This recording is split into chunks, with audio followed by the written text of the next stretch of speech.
चलिए बच्चों, हम बात कर रहे हैं पी ब्लॉक एलिमेंट, और पी ब्लॉक एलिमेंट में हमारा जो चल रहा टॉपिक है नाइट्रोजन फैमिली।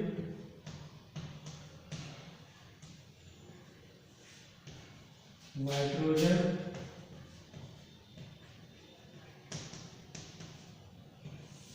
फैमिली।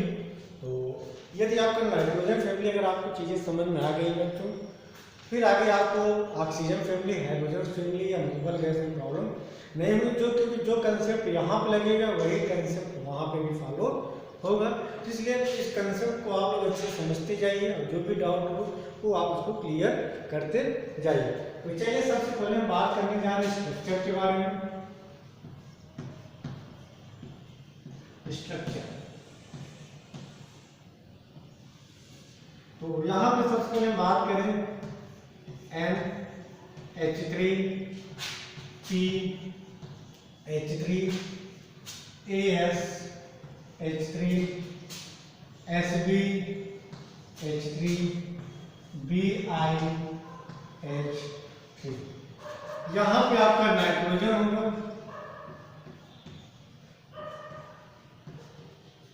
और एक लोन पेयर होगा। चीजें आप लोग पढ़े हैं, फास्फोरस होगा और यहाँ पे एक लोन पेयर होगा। इस तरह यहाँ पे आर्सेनिक की बात करें, H एक लोन पेयर होगा। यहाँ पे एंटीमनी H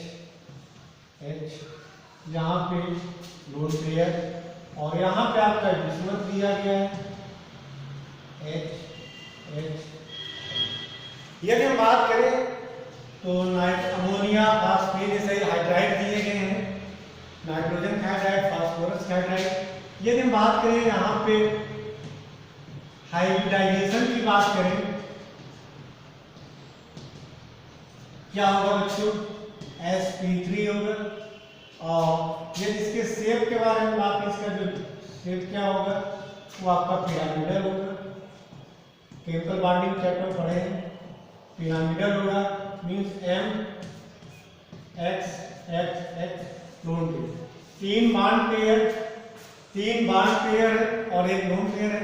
जितने भी एग्जाम्पल है sp3 होगा, पिरामिडल शेप होगा। बात समझ में आ रही। अब जो मेन है वो बॉन्ड एंगल है। तो बॉन्ड एंगल किसका ज्यादा होगा? यहाँ पे देखिए, ये आपका सेंट्रल मेटल एटम है और ये हमारा क्या है? Surrounding atom. Central metal atom क्या है? सेंट्रल एटम क्या है? सॉरी, मेटल मत बोलिए, ये आपका सेंट्रल एटम है। यहाँ पे नाइट्रोजन, यहाँ फास्फोरस, आर्सेनिक, एंटीमनी, बिस्मथ। और सराउंडिंग एटम क्या है? हाइड्रोजन। सराउंडिंग एटम तो सब में क्या है? कॉमन है। और यहाँ पे सेंट्रल एटम सब में क्या डिफरेंट है? Nitrogen, phosphorus, arsenic, antimony, bismuth.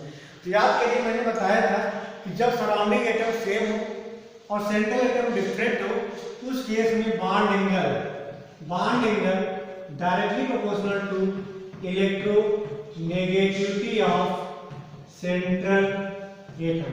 Central atom की इलेक्ट्रोनेगेटिविटी जितना ज्यादा होगा, उस मॉलिक्यूल का बॉन्ड एंगल ज्यादा होगा। मीन्स बात करें तो सबसे ज्यादा इलेक्ट्रोनेगेटिविटी कौन होगा? Nitrogen, phosphorus, arsenic, antimony, bismuth. तो बॉन्ड एंगल सबसे ज्यादा किसका होगा? अमोनिया होगा, क्योंकि इसकी ईएन वैल्यू नाइट्रोजन का ज्यादा है। तो bond angle ammonia, phosphate, arsenic, antimony, bismuth. बात समझ में? अब इसके पीछे रीजन क्या है बच्चों? ये lone pair, bond pair. Nitrogen की ईएन वैल्यू क्या ज्यादा है, तो जो इलेक्ट्रॉन होगा किधर जाएगा? नाइट्रोजन की तरफ जाएगा। यहाँ पे भी नाइट्रोजन की तरफ, तो यहाँ पे भी इलेक्ट्रॉन है, यहाँ पे इलेक्ट्रॉन। जब दो इलेक्ट्रॉन जितना क्लोज आएंगे, यहाँ पे जैसे आपने लिखा इलेक्ट्रॉन E माइनस, देखिए नाइट्रोजन की ईएन वैल्यू ज्यादा है, तो इलेक्ट्रॉन किधर जाएगा? नाइट्रोजन की तरफ जाएगा। तो जितना एक दूसरे क्लोज आएंगे, इलेक्ट्रॉन पे नेगेटिव, यहाँ पे जो रिपल्सन होगा, बॉन्ड एंगल क्या होगा? बढ़ जाएगा। मीन्स जितना क्लोज जाएगा, जितना यहाँ पे इलेक्ट्रॉन इसके क्लोज जाएगा, इलेक्ट्रॉन के नेगेटिव क्या रिपल्सन होगा, जो रिपल्सन होगा बॉन्ड एंगल क्या बढ़ जाएगा। रीजन समझ में आ रहा है? यहाँ पे सबसे क्लोज आएगा, यहाँ पे इलेक्ट्रॉन यहाँ पे होगा, आर्सेनिक में और दो इलेक्ट्रॉन होंगे और यहाँ पे और दो। जितना सेंट्रल एटम के क्लोज जाएगा इलेक्ट्रॉन, रिपल्सन ज्यादा होगा, बॉन्ड एंगल क्या होगा, ज्यादा होगा। तो इसकी यह वैल्यू ज्यादा है तो इलेक्ट्रॉन नाइट्रोजन के क्लोज आएगा, जब इलेक्ट्रॉन के क्लोज आएगा तो रिपल्सन ज्यादा होगा, जब रिपल्सन ज्यादा होगा बॉन्ड एंगल क्या होगा, जैसे एक इलेक्ट्रॉन यहाँ पे एक इलेक्ट्रॉन यहाँ पे एक दूसरे जितना पास आएगा रिपल्सन होगा तो बॉन्ड एंगल क्या होगा, बढ़ जाएगा। बात समझ में आ रही है? तो bond angle directly proportional to electronegativity of central atom. बात समझ में आप लोगों को आ रही है? दूसरा कंसेप्ट कि जब सेंट्रल एटम सेम हो, सेंट्रल एटम सेम हो और सराउंडिंग एटम डिफरेंट हो, तो उस केस में bond angle inversely proportional to electronegativity of surrounding atom. जैसे एग्जांपल ले ले NF3 NCl3 NBr3। इसको नोट करिए बच्चों।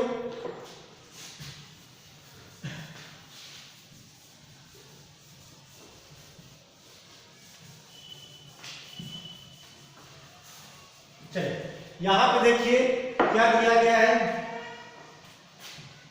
NF लोन पेयर है यहाँ पे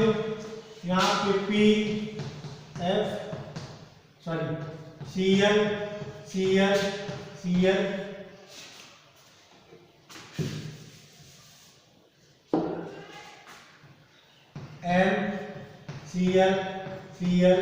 Cl यहाँ N Br। देखिए बच्चों अभी तक मैंने अभी एग्जांपल लिया था NH3 PH3 AS3 और एक BiH3। इसमें सेंट्रल एटम क्या, नाइट्रोजन, यहाँ फास्फोरस, यहाँ पे आर्सेनिक, यहाँ पे एंटीमनी, यहाँ पे H3 लिखा गया। सराउंडिंग एटम H3 कॉमन था। तो जब सेंट्रल एटम डिफरेंट हो तो उस केस में bond angle directly proportional to electronegativity of central atom. क्यों? क्योंकि इलेक्ट्रॉन सेंट्रल एटम के क्लोज जाएगा तो रिपल्सन बढ़ जाएगा। बात समझ में आ रही? यहाँ पे एंगल एक था, लेकिन जब सेंट्रल एटम कॉमन हो और सराउंडिंग एटम डिफरेंट हो तो उस केस में bond angle inversely proportional to electronegativity of surrounding atom. यहाँ पे क्लोरीन है, यहाँ पे क्लोरीन है, यहाँ पे ब्रोमीन है। ईएन वैल्यू किसकी ज्यादा होगी? यहाँ पे क्लोरीन का फिर ब्रोमीन का। तो यहाँ पे bond angle inversely proportional to electronegativity of central atom if central atom is common. तो यहाँ पे बॉन्ड एंगल का ऑर्डर क्या होगा? ये होगा। इसको नोट करिए। छोटे छोटे कंसेप्ट हैं, कभी भी आपके पेपर में एमसीक्यू में पूछा जाए इंक्रीजिंग ऑर्डर तो डिक्रीजिंग ऑर्डर में आप चीजों को एक्सप्लेन कर सकें। चलिए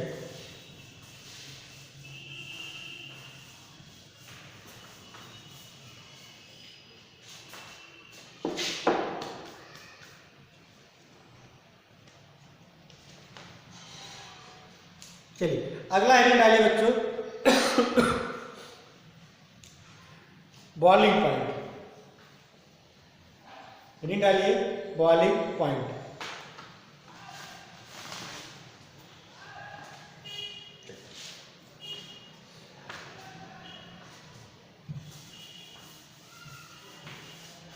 इसको थोड़ा समझने की कोशिश करना। बॉइलिंग पॉइंट, बॉइलिंग पॉइंट क्या होगा? Directly proportional to molecular mass. दूसरा आप बोल सकते हैं मॉलिक्यूलर मास बढ़ेगा तो वंडर वाल फोर्स भी आपका बढ़ेगा। तो जब मॉलिक्यूल के बीच इतना ज्यादा फोर्स ऑफ अट्रैक्शन होगा उसका बॉइलिंग पॉइंट उतना ज्यादा होगा। अब वंडर वाल फोर्स किस पे डिपेंड करता है? मॉलिक्यूलर मास के बढ़ने पे सरफेस एरिया बढ़ता है, सरफेस एरिया बढ़ने पे वंडर वाल फोर्स में। वंडर वाल फोर्स का मतलब क्या होगा? उनके बीच अट्रैक्शन ज्यादा होगा। यदि अट्रैक्शन ज्यादा है तो हमारा क्या बॉइलिंग पॉइंट भी बढ़ेगा। अब हम बात करते हैं यहाँ पे दूसरा कंसेप्ट बात करें, boiling point directly proportional to hydrogen bonding. यदि किसी भी मॉलिक्यूल में हाइड्रोजन बॉन्डिंग है तो उसका बॉइलिंग पॉइंट क्या होगा? ज्यादा होगा। चलिए यहाँ पे सबसे पहले बात करें अमोनिया की बात करें, फास्फोरस, आर्सेनिक, इसको नोट करिए।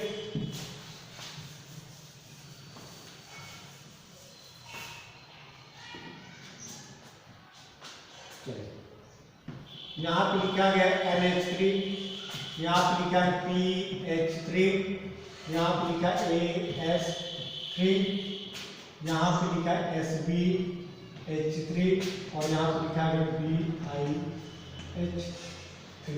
पहले पॉइंट सुनना बच्चों, यदि नाइट्रोजन अमोनिया की बात करें, पॉइंट सुनना, अमोनिया मतलब क्या होता है, MHH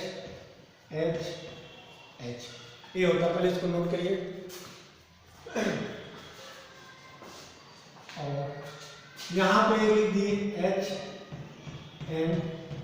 HNH अमोनिया हो गया, और यहाँ पे लिख दीजिए NHH। याद करिए अमोनिया में क्या पाया जाता है, हाइड्रोजन बॉन्डिंग। जब हाइड्रोजन किससे जुड़ा हो, नाइट्रोजन, ऑक्सीजन या फ्लोरीन, उसके एडजेसेंट पे क्या दिया गया, हाइड्रोजन, तो वहां पे क्या प्रेजेंट होता है, हाइड्रोजन बॉन्डिंग। तो यहाँ पे क्या होगा, हाइड्रोजन बॉन्डिंग प्रेजेंट होगा। अमोनिया में कौन सी बॉन्डिंग प्रेजेंट है बच्चों, हाइड्रोजन बॉन्डिंग। लेकिन फास्फोरस, आर्सेनिक, एंटीमनी, बिस्मथ की बात करें तो यहाँ पे phosphorus hydrogen, arsenic hydrogen, antimony, इनकी जो इलेक्ट्रोनेगेटिविटी जो डिफरेंस होता है एप्रोक्सीमेट क्या होता है, सेम होता है। इस वजह से यहाँ पे हाइड्रोजन बॉन्डिंग नहीं प्रेजेंट होता है। तो यहाँ पे क्या प्रेजेंट होगा, वान डर वाल फोर्स ऑफ अट्रैक्शन प्रेजेंट होता है। अगर हम बात करें तो यहाँ पे हाइड्रोजन बॉन्डिंग प्रेजेंट है, लेकिन फास्फोरस से लेके बिस्मथ तक जा रहे हैं तो मालिकुलर मास क्या हो रहा है, इंक्रीज हो रहा है। यदि मालिकुलर मास इंक्रीज होगी, फास्फोरस, आर्सेनिक, एंटीमनी, बिस्मथ जाएंगे, मालिकुलर मास इंक्रीज होगा तो वान डर वाल फोर्स भी आपका इंक्रीज होगा। जब वान डर वाल फोर्स इंक्रीज होगा तो बॉइलिंग पॉइंट भी आपका इंक्रीज होगा। तो पहले इन चारों की बात करें, फास्फोरस, आर्सेनिक, एंटीमनी, बिस्मथ की बात करें तो बॉइलिंग पॉइंट का ऑर्डर ये होगा। क्यों, क्योंकि लेफ्ट जा रहे हैं तो मालिकुलर मास बढ़ेगा तो वान डर वाल फोर्स अट्रैक्शन बढ़ेगा तो बॉइलिंग पॉइंट बढ़ेगा। तो यहाँ से यहाँ तक का जो रीजन था आपने क्या बताया था, वान डर वाल फोर्स बताया। लेकिन यदि अमोनिया की बात करें तो अमोनिया में क्या है, हाइड्रोजन बॉन्डिंग। और आपको पता है कि हाइड्रोजन बॉन्डिंग जो होता है ज्यादा स्ट्रॉन्गर होता है किससे, वान डर वाल फोर्स। तो यहाँ पर अगर बॉइलिंग पॉइंट का सीरीज का पूछा जाए तो आप क्या बताएंगे, इसके बाद यहाँ बता देंगे अमोनिया, आप नॉर्मली यही बताएंगे और रीजन बताएंगे फास्फोरस, आर्सेनिक, एंटीमनी, बिस्मथ से अमोनिया। तो अमोनिया बता देंगे यहाँ पे हाइड्रोजन बॉन्डिंग है, लेकिन ये ऑर्डर पूरी तरह से सही नहीं। इसका जो एग्जैक्ट ऑर्डर होता है, नोट करिए बच्चों, इसका जो एग्जैक्ट ऑर्डर होगा वो होगा PH3, PH3 के बाद ASH3, AS3 के बाद आपको होगा NH3, NH3 के बाद होगा BiH3, सॉरी SbH3, SbH3 के बाद BiH3। आपसे पूछा जाएगा, पॉइंट को सुनना बच्चों, कि अमोनिया का बॉइलिंग पॉइंट, अमोनिया का बॉइलिंग, यही पूछा जाएगा कि अमोनिया का बॉइलिंग पॉइंट फास्फीन से ज्यादा क्यों होता है। आप बताएंगे कि यहाँ पे क्या प्रेजेंट होता है, हाइड्रोजन बॉन्डिंग, लेकिन यहाँ पे क्या प्रेजेंट है, वान डर वाल फोर्स। यही पूछा भी जाएगा कि अमोनिया का जो बॉइलिंग पॉइंट होता है फास्फीन से ज्यादा होता है, इसका रीजन क्या, अमोनिया में हाइड्रोजन बॉन्डिंग प्रेजेंट होता है, यहाँ पे वान डर वाल फोर्स प्रेजेंट होता है। यहाँ पे कौन सा फोर्स है, वान डर वाल। आप कह सकते हैं सर यहाँ पे तो वान डर वाल फोर्स है, लेकिन आप देख रहे हैं कि जैसे जैसे आप बिस्मथ की तरफ बढ़ रहे थे, फास्फोरस से बिस्मथ की तरफ बढ़, मालिकुलर मास बढ़ रहा था, यहाँ पे मालिकुलर मास इतना ज्यादा बढ़ गया, मींस यहाँ पे वान डर वाल फोर्स इतना ज्यादा बढ़ गया कि अमोनिया से भी ज्यादा इसका क्या हो गया, बॉइलिंग पॉइंट बढ़ गया। बात समझ में आ रही, पूछा गया था अमोनिया इससे ज्यादा क्यों है, तो रीजन क्या बताएंगे, हाइड्रोजन बॉन्डिंग। लेकिन यहाँ पे भी वन डर वाल फोर्स है, लेकिन यहाँ पे मॉलिक्यूलर मास इतना ज्यादा बढ़ गया कि यहाँ पे जो वन डर वाल फोर्स अट्रैक्शन इतना ज्यादा हो गया कि अमोनिया से भी ज्यादा इसका बॉइलिंग पॉइंट बढ़ गया। बात समझ में आ रही है, और इसके अलावा कोई दूसरा रीजन नहीं है। चलिए इसको नोट करिए।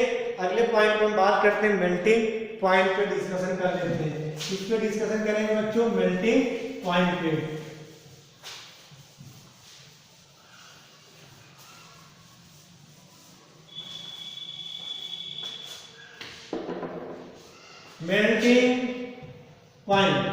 मेल्टिंग पॉइंट बच्चों सीधा यहाँ पे मेल्टिंग पॉइंट में PH3 फास्फोरस से ज्यादा, S3 SbH3 BiH3, फिर यहाँ क्या होगा आपका अमोनिया। रीजन क्या है, यहाँ से यहाँ तक का रीजन क्या बताएंगे, मॉलिक्यूलर मास इंक्रीज, वान डर वाल फोर्स इंक्रीज, बिस्मथ तक। अमोनिया में रीजन क्या बताएंगे, हाइड्रोजन बॉन्डिंग बताएंगे। नोट करिए।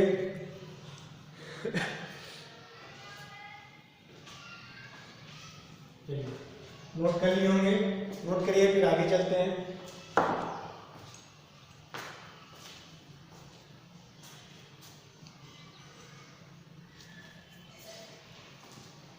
आ जाइए बच्चों।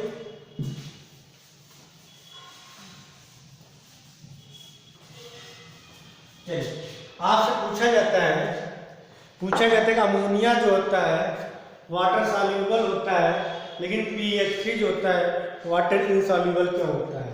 तो यहाँ पर सॉल्युबिलिटी की बात करें, अमोनिया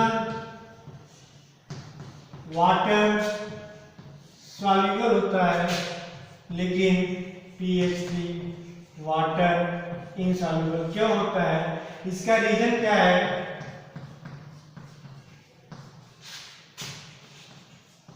रीजन क्या है, अमोनिया जो होता है वाटर के साथ क्या बना लेता है बच्चों, हाइड्रोजन बॉन्डिंग बना लेता है, लेकिन फास्फीन जो होता है वाटर के साथ हाइड्रोजन बॉन्डिंग नहीं बना पाता। तो आप नोट करिए, ammonia form hydrogen bond with water, while phosphine PH3 and other hydride do not. Therefore, ammonia is soluble in water, while PH3 and other hydride are insoluble in water. Ammonia क्या है, याद करिए बच्चों, मैंने hydrogen bonding का concept बताया था, nitrogen H, इसके एडजेसेंट क्या है, ऑक्सीजन, फ्लोरीन या नाइट्रोजन, तो उसके साथ क्या बना लेता है, हाइड्रोजन बॉन्डिंग बना लेता है। बात समझ में आ रही, नाइट्रोजन किससे अटैच, हाइड्रोजन, इसके एडजेसेंट क्या आ जाए, ऑक्सीजन आ जाए, फ्लोरीन आ जाए या नाइट्रोजन। फिर सुनना बच्चों, नाइट्रोजन H, इसके एडजेसेंट क्या आ जाए, ऑक्सीजन, फ्लोरीन, नाइट्रोजन, तो वहाँ क्या बन जाता है, हाइड्रोजन बॉन्डिंग। तो अमोनिया जो होता है वाटर के साथ हाइड्रोजन बॉन्डिंग बनाता है, और अदर हाइड्राइड, अदर मतलब PH3, BiH3, SbH3 और ASH3, ये क्या होते हैं, वाटर के साथ हाइड्रोजन बॉन्डिंग नहीं बनाते हैं। बात समझ में बच्चों आपको आ रही है। आपसे पूछा जाता है अमोनिया वाटर सॉल्यूबल होता है, लेकिन फास्फीन नहीं होता है, आप रीजन बता लेंगे। अमोनिया वाटर के साथ हाइड्रोजन बॉन्डिंग बनाता है, लेकिन PH3 जो होता है वाटर के साथ हाइड्रोजन बॉन्डिंग नहीं बनाता है। इसको नोट करिए। अगला निकालिए थर्मल स्टेबिलिटी। चलिए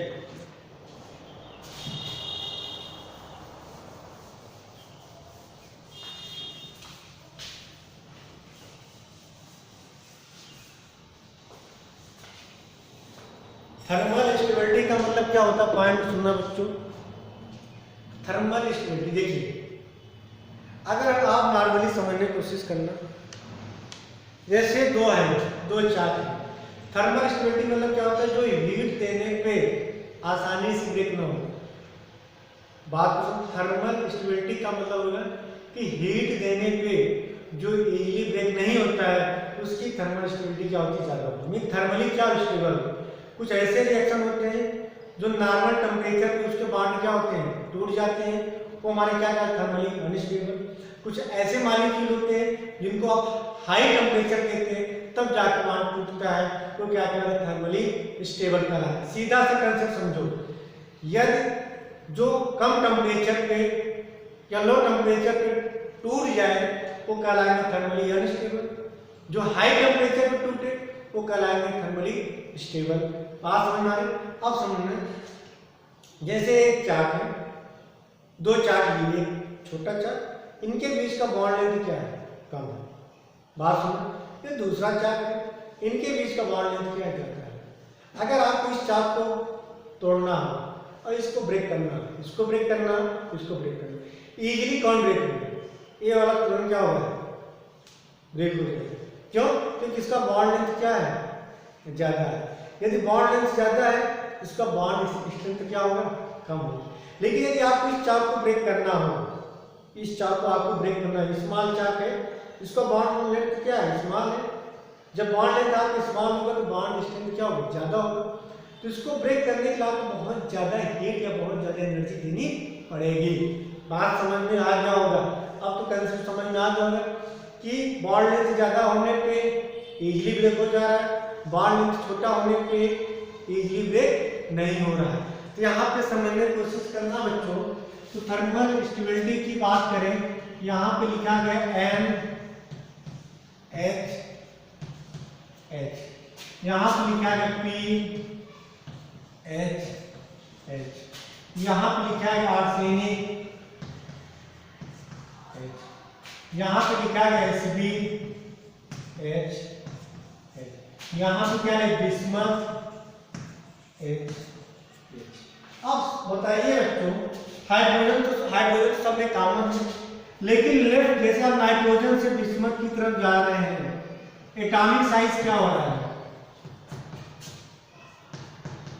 एटॉमिक साइज इंक्रीज होगा।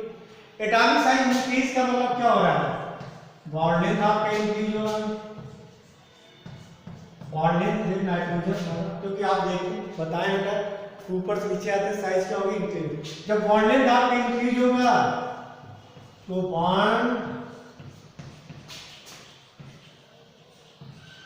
डिस्टेंस इंक्रीज होगा।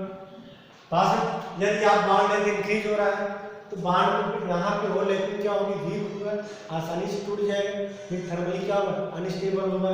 तो बॉन्ड स्ट्रेंथ क्या हो रहा है, कम हो रहा है। तो थर्मली स्टेबिलिटी क्या हो रही है, थर्मल स्टेबिलिटी क्या हो रही है, कम हो रही है। तो सबसे ज्यादा स्टेबल कौन होगा, NH3, फिर PH3, AH3, फिर Sb, फिर BiH3। आप रीजन बताएंगे कि जैसे जैसे नाइट्रोजन से बिस्मथ की तरफ जा रहे हैं तो एटॉमिक साइज इंक्रीज हो रहा है, मींस बॉन्ड लेंथ भी इंक्रीज, बॉन्ड लेंथ इंक्रीज होने से बॉन्ड स्ट्रेंथ क्या हो रहा है, कम हो रहा है, मींस थर्मल स्टेबिलिटी क्या हो रही है, कम हो रही है। तो थर्मली सबसे ज्यादा स्टेबल कौन होगा, अमोनिया होगा। यहाँ पे इस बॉन्ड को ब्रेक करने के लिए आपको हाई टेम्परेचर देना पड़ेगा, हाई टेम्परेचर देना पड़ेगा, लेकिन यहाँ पे इस बॉन्ड को ब्रेक करने के लिए आपको लो टेम्परेचर देना पड़ेगा। मीन से हमारा क्या होगा, थर्मली स्टेबल होता है, ये थर्मली का अनस्टेबल होगा। क्यों? क्योंकि यहाँ पे साइज बिस्मथ का साइज बड़ा है, स्मॉल साइज यहाँ पे वो लकड़ी इतनी प्रॉपर तरीके से नहीं हो पाएगी। बात समझ में आ रही है? यहाँ पे 2p है, यहाँ पे 3p है, यहाँ 4p, 5p, 6p, साइज बढ़ रहा है, हाइड्रोजन का साइज कॉमन है, यहाँ पे प्रॉपर ओवरलैपिंग होगा, यहाँ पे प्रॉपर ओवरलैपिंग होगी, मीन्स यहाँ पे ओवरलैपिंग अच्छी ओवरलैपिंग होगी, मीन्स जो बॉन्ड स्ट्रेंथ होगा बहुत स्ट्रांग होगा, मीन्स यहाँ पे जो बॉन्ड होगा वो कैसा बॉन्ड बनेगा बच्चों, स्ट्रॉन्ग बॉन्ड बनेगा। लेकिन यहाँ पे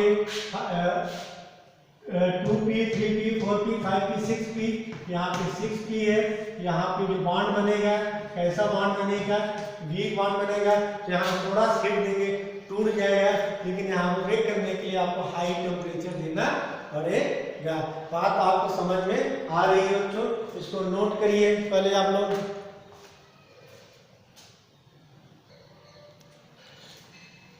चलिए अब बात करते हैं अगले पॉइंट पर, रिड्यूसिंग कैरेक्टर। यही पे समझ लीजिए बच्चों, अगला पॉइंट हम बात करेंगे रिड्यूसिंग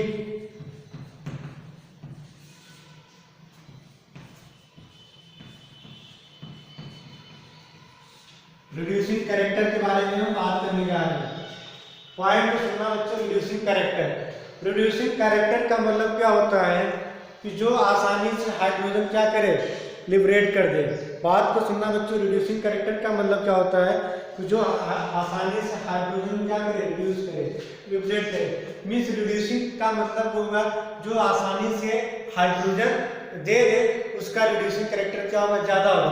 पॉइंट को सुनना बच्चों, रिड्यूसिंग कैरेक्टर का मतलब बात करें कि जो आसानी से हाइड्रोजन रिलीज कर दे या आसानी से हाइड्रोजन को लिबरेट कर दे, वो क्या कहलाएगा, रिड्यूसिंग कैरेक्टर कहलाएगा। जो आसानी से हाइड्रोजन देगा उसका रिड्यूसिंग कैरेक्टर ज्यादा होगा। अब पॉइंट को सुनना, अगर आपसे पूछा जाए NH3, PH3, AH3, HBH3, BiH3 में आसानी से हाइड्रोजन कौन देगा? ये क्या है, थर्मली स्टेबल है, यहाँ पे बॉन्ड आसानी से ब्रेक नहीं होगा। ये थर्मली क्या है, अनस्टेबल है, तो यहाँ से आसानी से हाइड्रोजन क्या रिलीज हो जाएगा। बात समझ में आ रही है? ये थर्मली अमोनिया थर्मली स्टेबल होगा, तो आप उसको हाइड्रोजन रिलीज करने के लिए आपको बहुत ज़्यादा टेम्परेचर देना पड़ेगा। लेकिन यहाँ पे ये बॉन्ड क्या है, बॉन्ड इतना ज़्यादा है तब तो लो टेम्परेचर पे हमारा हाइड्रोजन क्या करेगा, रिलीज कर देगा। मीन्स इसका रिड्यूसिंग कैरेक्टर क्या होगा, ज़्यादा होगा। यदि रिड्यूसिंग कैरेक्टर की बात करें तो सीरीज क्या होगा, NH3 से ज़्यादा किसका होगा, PH3, PH3 के बाद कौन होगा, ASH3, इसके बाद कौन होगा, SbH3, इसके बाद क्या होगा, BiH3 होगा। मीन्स यहाँ पे reducing character inversely proportional to thermally stability. Means जो आसानी से हाइड्रोजन दे देगा उसकी रिड्यूसिंग कैरेक्टर ज्यादा होगा। तो reducing character inversely proportional to thermally stable. तो थर्मली कौन स्टेबल होगा, अमोनिया। तो रिड्यूसिंग कैरेक्टर किसका ज्यादा होगा, बिस्मथ का। सब थर्मली स्टेबल कौन होगा, अमोनिया। सबसे कम कौन होगा, बिस्मथ। तो रिड्यूसिंग कैरेक्टर किसका ज्यादा होगा, बिस्मथ का। सबसे कम किसका होगा बच्चों, अमोनिया का होगा। इस पॉइंट को आप लोग नोट करिए।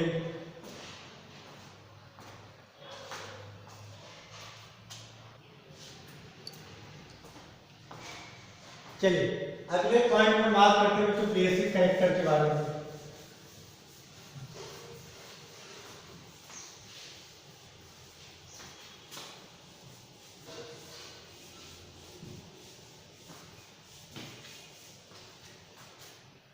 चलिए हम बात करने जा रहे हैं बच्चों बेसिक कैरेक्टर के बारे में कि बेसिक कैरेक्टर किसका ज्यादा होगा। पॉइंट सुनना, बेसिक कैरेक्टर।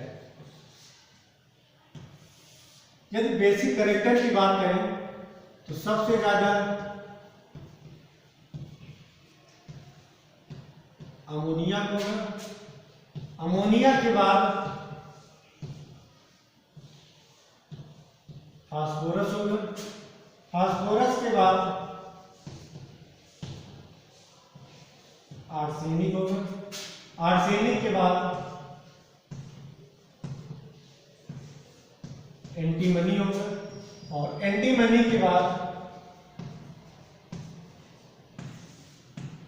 बिस्मथ होगा।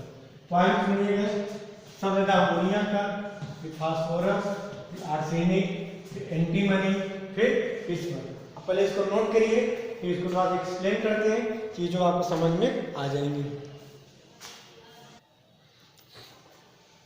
चलिए अब यहाँ पे समझना बच्चों, तो सबसे पहले बात करें ये सब हमारे क्या होंगे, बेस होंगे। वो बेस कैसे होंगे, लुईस बेस होंगे। Lewis base. लुईस बेस का मतलब क्या होगा कि अपना लोन पेयर क्या करेंगे, डोनेट करेंगे। इसके पास भी लोन पेयर है, ये भी लोन पेयर डोनेट करेगा, ये भी लोन पेयर डोनेट करेगा, ये भी लोन पेयर डोनेट करेगा। जिसकी डोनेटिंग पावर ज्यादा होगा, पॉइंट में सुनना बच्चों, अमोनिया के पास भी लोन पेयर है, फास्फोरस के पास भी, आर्सेनिक के पास, एंटीमनी के पास भी है और बिस्मथ के पास भी लोन पेयर है। जिसकी डोनेटिंग पावर, जो जितना आसानी से लोन पेयर डोनेट करेगा उसकी बेसिक कैरेक्टर क्या होगा, ज़्यादा होगा। ये जो आसानी से लोन पेयर डोनेट करेगा उसका बेसिक कैरेक्टर क्या होगा, ज़्यादा होगा। अब हम बात करें तो बेसिसिटी जो होती है directly proportional two electron density. अब पॉइंट सुनो बच्चों, यहाँ पे नाइट्रोजन है, नाइट्रोजन साइज स्मॉल है, ये फास्फोरस है, आर्सेनिक है, एंटीमनी है, बिस्मथ है। तो जैसे जैसे नाइट्रोजन से बिस्मथ की तरफ जा रहे हैं एटॉमिक साइज क्या हो रही है, एटॉमिक साइज इंक्रीज होगा। जब साइज इंक्रीज होगा पॉइंट को सुनना बच्चों, ये जो वॉल्यूम क्या होगा, वो भी इंक्रीज होगा। जब वॉल्यूम इंक्रीज होगा तो जो लोन पेयर है, जैसे जैसे आपका वॉल्यूम बढ़ेगा वो क्या होगा, वो जो लोन पेयर होगा, जो डेंसिटी होगी वो कम होती जाएगी। तो इलेक्ट्रॉन डेंसिटी क्या होगी, इलेक्ट्रॉन डेंसिटी क्या होगी, कम होगी। तो लेफ्ट टू राइट जाने पे लोन पेयर डोनेट करने की टेंडेंसी क्या होगी, कम होगी। मींस डोनेटिंग पावर क्या होगा, डिक्रीज होगा। मींस बेसिसिटी भी क्या हो जाएगी, कम हो जाएगी। तो पॉइंट को फिर पॉइंट को फिर सुनना बच्चों, एक पॉइंट को कि सबसे ज्यादा बेसिक कौन होता है, अमोनिया होता है। रीजन समझना कि जैसे जैसे आप नाइट्रोजन से बिस्मथ की तरफ जाते हैं एटॉमिक साइज बढ़ेगा। जब एटॉमिक साइज बढ़े तो आपका वॉल्यूम भी बढ़ेगा, साइज की तरफ आपका भी बढ़ेगा। तो जो इलेक्ट्रॉन डेंसिटी है वो क्या पूरे उसमें फैल जाएगा। इलेक्ट्रॉन डेंसिटी क्या हो जाएगी, कम हो जाएगी। जब इलेक्ट्रॉन डेंसिटी कम हो गया तो डोनेटिंग पावर कम हो जाएगा। तो डोनेटिंग पावर कम हो जाएगा तो बेसिसिटी भी क्या हो जाएगी, कम हो जाएगी। बात समझ में आप लोगों को आ गया होगा। तो चलिए बच्चों, आज के लेक्चर के इतना ही। इस तरह आप सब फिजिकल प्रॉपर्टीज से रिलेटेड जितने भी पॉइंट थे सारी चीज़ों को एक्सप्लेन कर दिए। तो आज की क्लास के लिए, आज के लेक्चर के लिए इतना ही। अगले क्लास में हम अगले पॉइंट पर डिस्कशन करेंगे। तो ओके बच्चों, आज के इतना ही। Thank you.